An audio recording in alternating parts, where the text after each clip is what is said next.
Boom. Awesome. I'm really impressed you got out of bed to hear me. I hope this better be good. Okay, so I'm going to talk to you guys a bit about something we call the mission-driven startup, which is talking a bit about how building your culture around your cause, what you stand for, can create a product which grows itself. Sounds pretty cool, huh? And if I get time, if I manage to whiz through these 60 slides really fast, then I'll also run through a few growth hacks at the end. Cool. So first introductions, I'm Nilan. I'm VP Growth at TransferWise, which means I'm responsible for product and marketing. So a mission-driven startup, right? What the fuck is a mission-driven startup? So for me, I define a mission-driven startup as a vehicle for changing the world, right? So if you think about all startups, they all start off by solving problems, and usually the founder's problem, okay? And quite famously with TransferWise, we have two Estonian founders, Taavet and Kristo, and they had a problem moving money internationally. And Taavet was sending money to Estonia from the UK, sending his savings that way. And he was sending like £1,000. And each time he sent £1,000, the bank took £50 as a fee. And Kristo was in Estonia paying his mortgage, sending £1,000. And each time he sent £1,000, the bank took £50 as a fee. And they met each other at a party, and they were complaining about this. And they came up with this cool idea: why don't I pay your mortgage and you put money in my savings, and we save £50 or £100? And it was such a good idea, they created the first version of TransferWise, which was like a Skype chat, where they invited all their friends and found who wants to send money to Europe and who wants to send money to the UK, and matched them up. And then one weekend, Kristo just built the website, which is just a form which asks who wants to send GBP to Euro and Euro to GBP. And then we've scaled from that point to moving billions and billions. But back to mission-driven startup. So why we call ourselves, or why we kind of make this distinction, is the fact of the matter is a bank could do what we're doing tomorrow. In fact, it could have do what we're doing at any point in the last 200 years. They kind of just choose not to. And I actually met one of the chief dudes at one of the big four banks, was it a couple of weeks ago? And I was asking him, so when will you lower prices for your customers, or when will you do a partnership with us? And he's like, why should I? We made 60 billion in money transfer fees last year. And we can see how many customers you guys are taking from us every single month. We're kind of monitoring it. But we'll just keep our prices where they are, and at some point we'll drop them. But that also just reiterated to me that if we hadn't started, the change in the world wouldn't happen. And at points in time, as I talked through the presentation, we try the change in the world happening, so money moving around the world super fast, super quick, super cheaply happening is more important than our short-term commercial aims. Okay, cool. So let's go on to growth. If you're operating in that way, how does that impact how you view growth? So by some numbers. So I started as an advisor with Taavet and Kristo when there were just two of them, and been full-time probably for about 2.5 years. So 2.5 years ago, we were moving half a million a month, and these days we're moving well over 500 million a month. And over that same time period, we went from 60 to 600 people. So that's pretty cool. The blue line is actually our growth. What's really interesting is what the green line is, and that's not quite accurate, but it's representative. So the green line is the number of people who joined TransferWise last month after hearing about TransferWise from a friend. Okay. So last month, that was 60% of our customer base came in after hearing about TransferWise from a friend. 30% came in through performance marketing, and 10% came in through brand.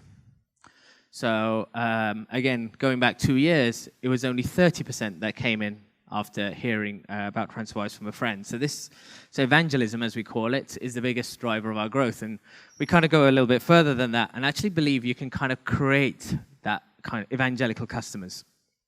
How does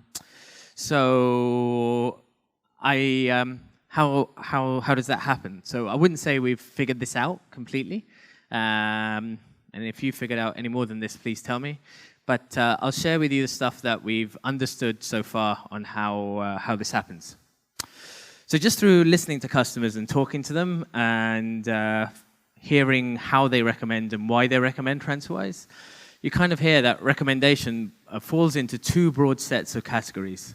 People recommend for very rational reasons, and they recommend for very kind of emotional ones. The rational ones, they just talk about the product, and in the emotional ones, they talk about what we stand for or our brand. On the product side, I kind of believe that all products have very hard parameters. You can kind of hear those parameters when you hear people recommend. So you've got to use TransferWise because it's fast, or because it's cheap, or because it's easy to use. So those are your kind of growth levers. Now, the cool thing is you can kind of measure them. And what we see when we measure them is in order to achieve advocacy, we need to be an order of magnitude better than the alternative. So let's take price. So banks charge 5%. Okay? If we charged 4.8%, we might get a customer, but you wouldn't like tell your mum. But banks charge 5, we charge 0.5. So you send £1,000, you save £45. And you do that 3 or 4 times, you got 200, 300, like £400. You go on holiday and you tell your friends, I'm going on holiday not because of TransferWise, but because my bank was stealing from me. And it's quite provocative. In terms of speed now, we're live with instant transfers, where the money turns up in your bank account kind of faster than you get the email. But we don't do this kind of like as a clever way to grow, kind of do this because that's the kind of way the world should be. And that authenticity is kind of what the brand is built on. So let's take you through our brand journey. So at the very beginning, we had very little growth, word-of-mouth growth, for about 2 years. And I remember one of our first heads of marketing telling me, dude, people just don't talk about this stuff. They just don't talk about money transfer in the pub. So our first idea was to give our customers stories to tell. And at first that was like angry young startups swearing in adverts or stripping naked and doing stunts. But over time, what we found was people started talking about what we stood for. And it was about the time we rebranded to our flag, which was about September year before last. At that point in time, we sent out this email to our customer base. And we acquired more customers from people forwarding this email on than any other form of marketing than we'd ever done by that point in time. So there's no discounts. There's like no nudity, right? There's no kind of clever creative. It's just a manifesto talking about the world that we're trying to create. And the bit that kind of shocked us was that it actually resonated with people. And people like literally forwarded it to their friends and said, this is the company I was telling you about. You should try using them.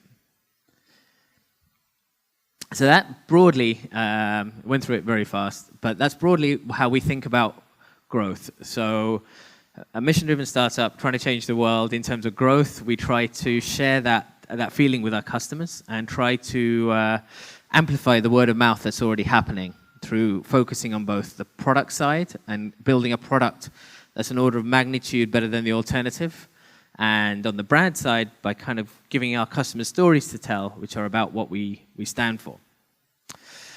So that's the relative easy bit. So the very hard bit is how you go from 60 to 600 people, and that keeps working now in kind of 6 offices globally. And that's about culture.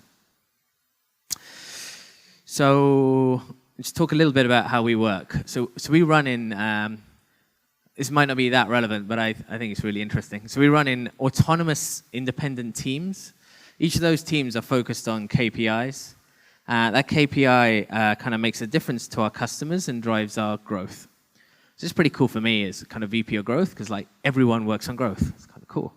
And everyone should be able to try to tie back their impact to growth. So let's talk through an example. So we have a currencies team. Right? So that team launches currencies. So say last quarter launched, say, the Sri Lankan rupee. So it's autonomous and independent. So what do those words mean? So autonomous means that no one, it doesn't mean like complete crazy anarchy, right? It means that that team decides what currencies it's going to launch. It says this quarter we're launching these 16 currencies. It's not like me or a VP strategy or the founders. They say we're launching these currencies. So the assumption is that they're intelligent. It's a bit of an assumption sometimes. For that model to work, the team needs to be independent. It needs to have everything within it you need in order to launch a currency. So like engineers, product people, designers, ex-bankers, people to work with a regulator. So the moment you have a central team, you kind of need to start prioritizing stuff. So one of the keys we found is to give teams all the resources they need in order to kind of be successful. And the team needs to be able to measure its impact and kind of be held accountable against that. So it kind of measures its progress with number of new customers from new routes launched. And every quarter they have to stand up and say, this is how we did from the quarter before, and increasingly held accountable by their peers. I won't take you through it all, but all the teams kind of work in that way, from currencies to operations to which picks up money in one currency, pays it out in another. KPIs are speed and cost, a team on verification, a team on converting customers, KPIs conversion rate, a team on the experience post-conversion, a team actually on the viral coefficient, so how many people do you tell about TransferWise, and a marketing team. So all these teams trying to learn about customers' behavior and figure out what they need to change in the product or marketing in order for us to grow faster. And the nub of this is that kind of like the philosophy behind this is kind of neatly summed up by Christo there. So rather than kind of like having founders who kind of have a vision from God, who say like, wake up one day and say, God told me to do money transfer and the button's got to be green. It's kind of like the product we build is an outcome of the people we hire and the decisions they choose to take. The most we can choose to do is try to influence the culture. So this is really true. So I kind of make no decisions on product, neither do the founders. We try to push it all down to the teams. And that's one of the secrets for our success. Okay, I'll talk a little bit about metrics now for a bit. Everyone loves talking about metrics. So I'm going to talk about Net Promoter Score. So this is probably the most important metric that we use. You can kind of understand for a business like ours why it matters. How many of you have heard of Net Promoter Score? Everyone. Okay, so I'll whiz through these slides. Okay, so basically, Net Promoter Score is: would you recommend us to your friends? You ask your customers this question, 9s and 10s. You assume go around telling everyone you got to use TransferWise. 1s to 6s are like don't use it, and 7s to 8s are like meh. Okay, and you kind of measure it by taking the detractors away from the promoters. That's NPS. Now the cool thing about this is if you grow NPS, you're growing the rate at which people recommend. And it took me a while to figure this out. So you can optimize your business for conversion rate increase, or optimize it for revenue increase, or optimize it for reducing churn. But if you increase NPS every single quarter, you're actually increasing the growth rate and the virality of your customer base, how many people they go out and tell. And we've actually measured this. I'll share with you a stat. When you move somebody from a 6 out of 10 to a 7 out of 10, with us, we see they double the number of people they tell. A 7 to an 8, they double again. 8 to 9, they double again. 9 to 10 is more or less flat. So that's pretty crazy. There's very few things you can try to optimize for that give you that kind of leverage in terms of growth. But this isn't easy. So remember, with startups, you start with the product, it barely works, then you have to fix all the issues, then you need to improve it over time. But to get to this kind of growth, you need to like totally exceed your customers' expectations. And what I've seen is like, when I look at markets that we've launched in, we get this explosive word of mouth growth when we figured a way of doing something that hasn't happened before. So we figured a way of moving money out of the country faster or cheaper than anyone has ever done before. And we try to optimize the teams to try and think through how to solve those kinds of problems rather than kind of like incremental improvements. So a quick thing on trade-offs. So with the kind of approaches I've talked through, the things we lose are consistency. We don't like have a global brand police. Efficiency. The same problem gets solved multiple ways in different places. A kind of singularity of vision as well. But what you get is kind of like this incredible ownership by the team, speed and agility. It's a very kind of deliberate trade-off that we make. So I think I've got time, so I'm going to whiz you through 3 growth hacks. So not many early stage startups in the room, a few kind of later stage ones. So just want to talk through how you could, some of the stuff I talked through, how you could take it and use it. So number 1 is find your scaling lever. Prior to being at TransferWise, I was VP Growth at HouseTrip, which was briefly the Airbnb of Europe before Airbnb became the Airbnb of Europe. That's another story. And there it was crazy. So we went in like in a year from advertising in 80 locations to being live in like, I think it was 8,000. And purely by getting more and more apartments, we just grew. So it was pretty easy to figure out. Supply was our growth lever there. So with TransferWise, it's speed, price, and convenience. Even if you're doing something a little bit more meta, like building Facebook. So the crazy stat for me is, 90% of the UK logs on to Facebook every day. And 10 years ago, 0% logged on every day. So you just think, like, how do you go from that to that?